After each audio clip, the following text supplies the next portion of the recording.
To the war in Afghanistan, 6 more American troops were killed over the weekend, 4 of them in the latest apparent insider attack by Afghan forces.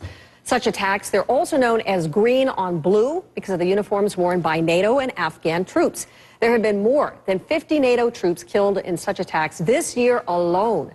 U.S. Marine Greg Buckley, he was one of them. He was killed by those he trained in Afghanistan in an attack earlier this month.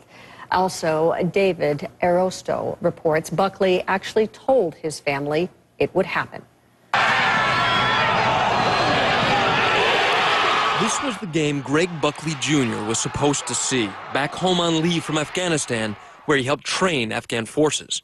The 21-year-old Marine had only 2 days left before heading home to see his brother play varsity high school football for the first time. But before getting word that he was to go home early, he phoned his dad. He told me that if I have to stay here till November, he says, I'm not going to come home. And I don't understand. He goes, you got to be able to tell Mom and Justin and Shane, that I'm going to be killed over here. I said, out in the field, or whatever. He goes, no, in our base. Then it happened. Greg was gunned down August 10th by the very forces he was training. Like he said, it happened inside the base. And by his phone calls and letters, he knew it was coming.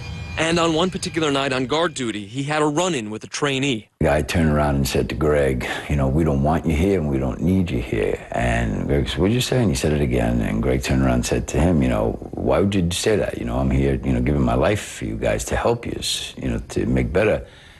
Do better for yourselves. And the guy just started tormenting him all night.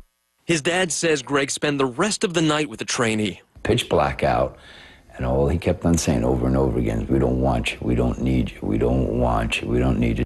Building up local security is considered the linchpin of NATO's strategy for withdrawal. But attacks by trainees have become disturbingly more frequent. Families like the Buckleys say it's a sign America's longest war has gone on long enough. I basically collapsed, and of course, Mother collapsed, and we were both on the floor, bawling. But Greg's 2 brothers refused to cry, at least during the day. One night I went into Shane's room, and he was on the end of the bed, and his head was hanging over the end of the bed. I thought he dropped water on the floor, and he was just bawling. My heart broke for him. And later on that night, I heard noises from Justin's room, and I went inside, and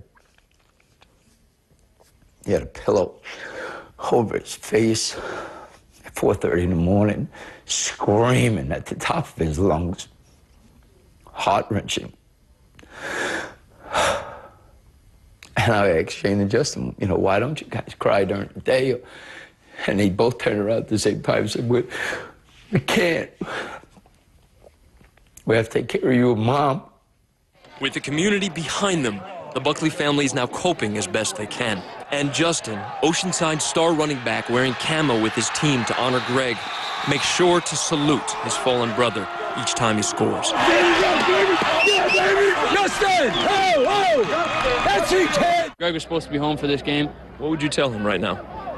I'll tell him I love him and I miss him. Yeah. That's about it. Thank you. David Arosto, CNN, Oceanside, Long Island, New York. We wish the very best for the Buckley family. President Obama